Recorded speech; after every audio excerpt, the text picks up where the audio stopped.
برادران مکرم، آج کے جمعۃ المبارک کا تقاضا ہے کہ نبی مکرم علیہ السلام کے سفر معراج، آپ کے معجزہ معراج کا تذکرہ کیا جائے،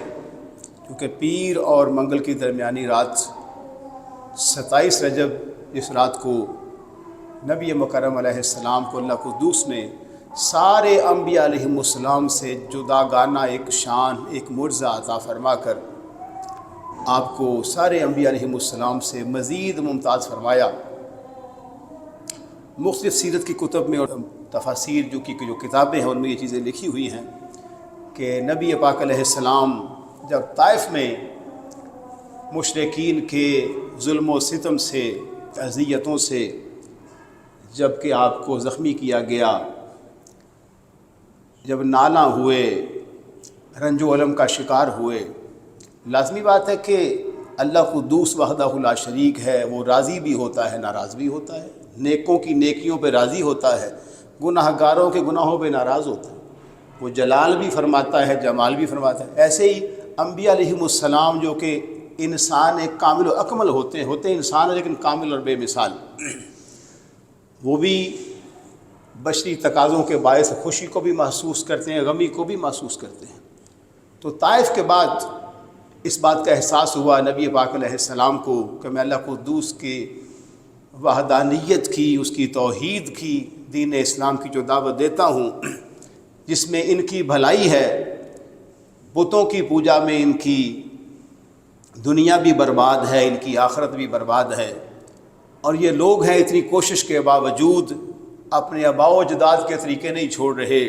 بت پرستی ان کو اچھی لگتی ہے اور خدا کی عبادت ان کو پسند نہیں آتی۔ المختصر کہ اس کیفیت کے بعد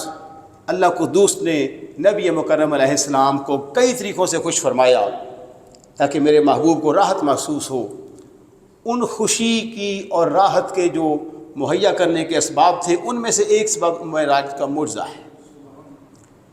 یعنی پتہ یہ چلا کہ اللہ قدوس بھی نبی پاک علیہ السلام کی رضا اور آپ کی راحت اور آپ کی خوشی کو مقدم رکھتا ہے۔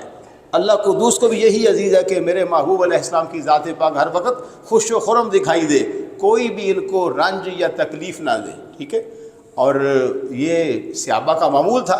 کہ کوئی بندہ بھی اگر نبی پاک علیہ السلام کی جانب معاذ اللہ کو میلی نظر سے دیکھتا تو صحابہ فوراً جلال میں آ جاتے، جسے ناموس رسالت پر پہرا دینا کہتے ہیں، آقا علیہ السلام کی شان پر پہرا دینا۔ جناب عمر تو اس معاملے میں بہت نمایاں تھے، ذرا گڑبڑ محسوس ہوئی فوراً آپ کی تلوار میان سے باہر آ جاتی تھی۔ تو آپ حتیم کے اندر محو استراحت تھے تو جبریل اللہ قدوس کی بارگاہ سے پیغام لے کر آئے۔ مختلف روایات ہیں، بعض نے کہا الحق و مشتاقن، یہ کہا گیا کہ اللہ قدوس آپ کی ملاقات کا مشتاق ہے۔ اگر ہم قرآن مجید میں دیکھیں تو موسیٰ کلیم اللہ علیہ السلام نے اللہ قدوس کی بارگاہ میں یہ سوال کیا تھا کہ رب ارنی، اے اللہ میں تجھے دیکھنا چاہتا ہوں۔ جواب آیا تھا لن ترانی، تو مجھے نہیں دیکھ سکتا۔ لیکن اگر ہم قرآن و سنت میں غور کریں تو نبی مکرم علیہ السلام سے یہ سوال ثابت نہیں ہے، توجہ کی بات، اور یہ بڑی قابل غور اہم بات ہے کہ نبی پاک علیہ السلام سے یہ بات ثابت نہیں ہے کہ رب ارنی کہ یا اللہ میں تجھے دیکھنا چاہتا ہوں، بلکہ یہاں معاملہ بظاہر برعکس ہے کہ موسیٰ علیہ السلام رسول ہو کر، نبی ہو کر، صاحب تورات ہو کر اللہ قدوس کے دیدار کا تقاضا کرتے ہیں، اور اللہ فرماتا ہے لن ترانی، ہمارے نبی علیہ السلام تقاضا نہیں کرتے، اس کے باوجود اللہ قدوس انعام کے طور پر، بشارت کے طور پر، عنایات و عطا کے طور پر خود اپنے ہی ارادے سے نبی علیہ السلام کی التجا کیے بغیر، عرض کیے بغیر جبریل کو بھیج کر یہ چاہتا ہے کہ میرا محبوب ارض و سماوات کے علوم سے بھی باخبر ہو جائے، جو بیت المقدس کی نشانیاں ہیں ان نشانیوں کا مشاہدہ بھی کرے، 7 آسمانوں کا سفر بھی کرے، اور آسمانوں پہ گزرتے ہوئے انبیاء علیہم السلام سے ملاقاتیں بھی کرے، پھر سدرہ پر جبریل کو چھوڑ کر میری بارگاہ میں قصر جناب پر آ کر اپنے سر کی چشمان مبارک سے میرا دیدار کرے، جو کہ صرف آپ ہی کے لیے خاص ہے۔ یعنی اللہ چاہے تو اللہ قادر ہے، سب کچھ کر سکتا ہے، تو اللہ تعالیٰ نے یہ چاہا کہ میرا جو دیدار ہے سر کی آنکھوں سے عالم دنیا میں، یعنی قیامت سے پہلے، یہ نبی مکرم علیہ السلام کے لیے خاص ہے، اور میں آپ کو اس شان سے، اس مقام سے، اس رویت سے، اس نعمت سے مالا مال فرمانا چاہتا ہوں۔ تو جناب جبریل علیہ السلام آئے، آ کر آقا علیہ السلام کو محو استراحت سے بیدار فرمایا، اور آپ کو اللہ قدوس کا پیغام سنایا کہ الحق و مشتاقن، یا رسول اللہ قدوس آپ کی ملاقات کا مشتاق ہے، یعنی اللہ کریم آپ سے ملاقات کا ارادہ رکھتا ہے۔ پھر اس ملاقات میں، اس مہمان نوازی میں، اس بلانے کے بعد جو انعامات عطا فرمائے جانے وہ بعد میں ڈسکس ہم کرتے ہیں، یعنی یہ بھی بہت بڑا اعزاز ہے۔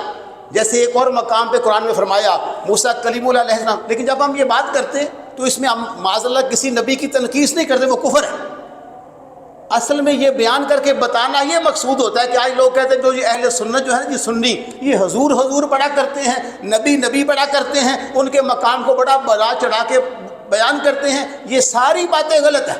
کیونکہ مقام اس کا بڑھایا جاتا ہے جس کا مقام کم ہو۔ تو جب اللہ قدوس نے اپنے محبوب کریم علیہ السلام کے مقام کو بڑھانے میں کمی چھوڑی کوئی نہیں ہے، تو کسی انسان کی بس کی کیا بات ہے کہ وہ ان کے مقام کو بڑھا سکے؟ ان کا ذکر تو ہمارے لیے ذریعہ نجات ہے، ہمارے لیے ذریعہ بخشش ہے، ذریعہ شفاعت ہے، اللہ قدوس کی رحمتوں کا سبب ہے۔ بلکہ نبی پاک کا ذکر تو وراء الورا ہے، کسی ولی کا ذکر کرو، کسی صالح بندے کا ذکر کرو تو روایات میں آتا ہے عند ذکر صالحین تنزل الرحمہ، جب تم نیکوں کا ذکر کرو گے اللہ اپنی رحمتیں برسانا شروع کر دے گا۔ تو اگر نیکوں کا ذکر کرنے سے رحمتوں کا نزول ہوتا ہے، حالانکہ جو صالح ہو وہ نبی نہیں ہوتا، صالح کا درجہ قرآن نے کہا انبیاء کے بعد ہے، صدیقین کے بعد ہے، شہداء کے بعد ہے، صالحین کا چوتھا درجہ ہے، صالحین سے اوپر شہداء کا مقام ہے، شہداء کے اوپر صدیقین کا مقام ہے، اور صدیقین نہیں ہے، صدیقین ہیں۔ ہر دور میں امت میں مقام صدیقیت پر اللہ اولیاء کو فائز فرماتا ہے، جو کہ ایک مقام ہے نبوت کے بعد۔ نبوت مکمل ہو چکی، رسالت مکمل ہو چکی، حضور علیہ السلام کے بعد نہ کوئی نبی آ سکتا ہے، نہ کوئی رسول آ سکتا ہے۔ ختم نبوت کا تاج اللہ نے آقا کے سر انور پر سجا کر یہ سلسلہ مکمل فرما دیا، لیکن صدیقین بھی آئیں گے، شہداء بھی آئیں گے، صالحین بھی آئیں گے۔ اور احادیث میں یہ بات موجود ہے ذکر الانبیاء من العبادہ، انبیاء کا ذکر کرنا عین عبادت ہے، وذکر الصالحین کفارہ، اور جو نیکوں کا ذکر کرتا ہے اللہ اس کے گناہوں کو معاف فرمانا شروع کر دیتا ہے۔ یعنی یہ ہمارے لیے کتنے اللہ نے بخشش کے راستے کھولے۔ المختصر جبریل علیہ السلام نے آ کر نبی مکرم علیہ السلام کو بیدار فرمائے، اور یہاں سونے کے والے سے یاد رہے کہ نبی کی نیند اور امتی کی نیند بھی برابر بولیے نہیں ہوتی۔ تو جب نیند ہی برابر نہیں ہے تو ذات کیسے برابر ہو سکتی؟ کتنے وہ نادان ہیں جن کو شیطان نے گمراہ کر کے یہ سکھایا معاذ اللہ کہ ہم نبی جیسے یا وہ ہمارے جیسے، اور میں نے کہا یہاں تو نیند برابر نہیں ہے تو ذات تو بڑی دور کی بات ہے، کیونکہ صحیح حدیث میں فرمایا کہ میری آنکھیں سو جاتی ہیں مگر میرا دل جاگتا رہتا ہے۔ حالت نیند میں نبی پر جو وحی اللہ نازل فرماتا ہے وہ وحی ویسا ہی حکم رکھتی ہے شریعت میں جیسا جاگتے ہوئے حکم رکھتی ہے۔ اور جو قربانی ہے ابراہیم علیہ السلام کا خواب ہے، آپ نے یہ تو نہیں کہا یہ تو خواب ہے، کیونکہ آپ نبی ہیں، آپ رسول ہیں، آپ اولو العزم پیغمبران خدا میں سے ایک اولو العزم پیغمبر ہیں۔ آپ نے کیا کیا؟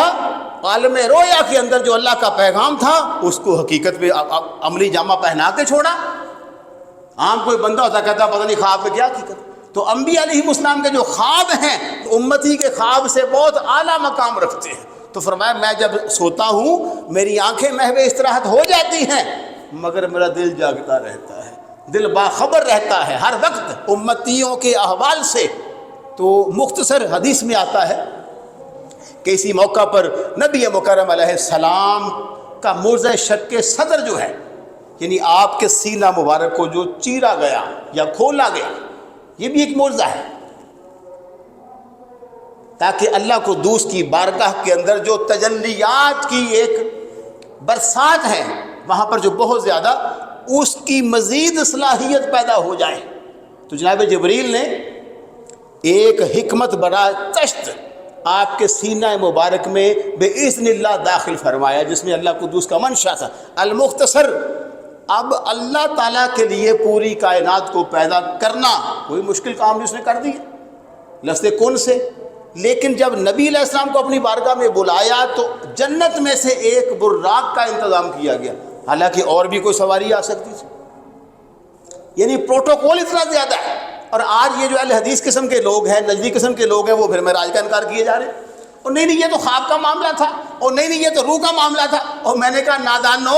روح کے لیے بھی کبھی سواری منگائی ہے کسی نے؟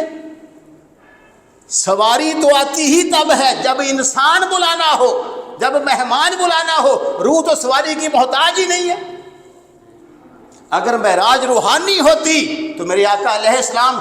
حتیم میں جلوہ گر رہتے، میرے نبی کی روح سارے عالم کمالہ اعلیٰ کی اور افلاک کی اور آسمانوں کی اور سدرہ کی اور عرش کی اور کشت طلا کی سیر کر کے واپس آ جاتی۔ اور جنت سے براق بھیجا اسی لیے گیا تھا کہ قیامت تک لوگ اس بات کا انکار نہ کر دیں کہ محبوب کی جو معراج ہے وہ تو روحانی ہے، بلکہ نہیں، معراج روح مع الجسد،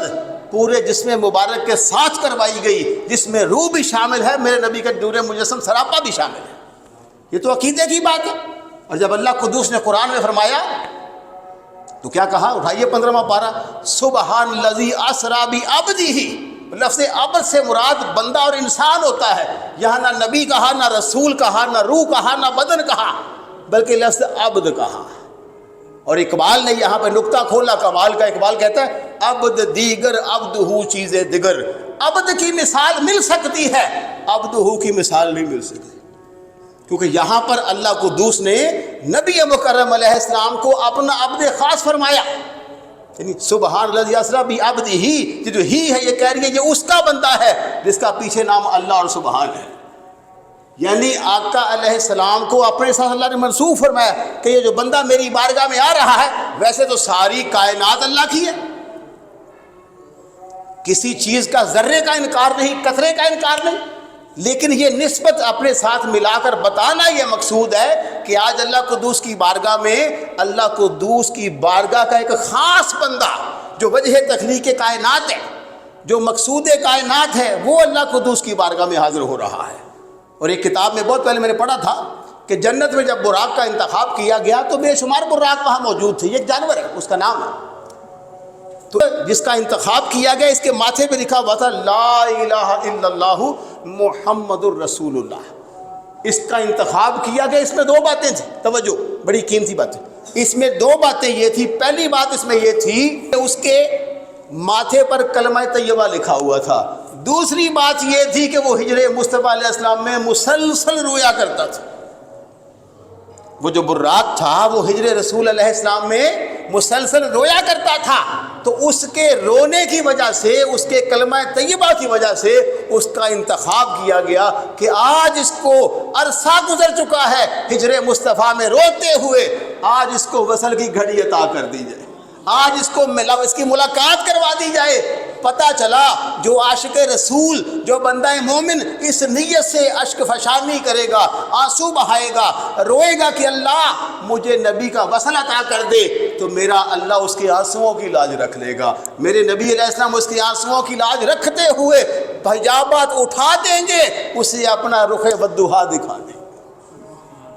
اور یہ کتابیں بھری پڑی ہیں اس بات سے کہ جو براق تھا اس کا ایک قدم ہر سواری کا قدم ہوتا ہے۔ آج کل تو جدت ہے،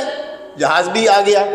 3-4 گھنٹے میں آپ یہاں سے مکہ شریف، مدینہ طیبہ جا سکتے۔ ایک وقت تھا لوگ چوپائے پہ جاتے تھے، جانور تھے، گھوڑا تھا، خچر تھا، اونٹ تھا، اس قسم کی سواریاں تھیں، اس میں بھی ہر سواری کی رفتار برابر نہیں ہوتی،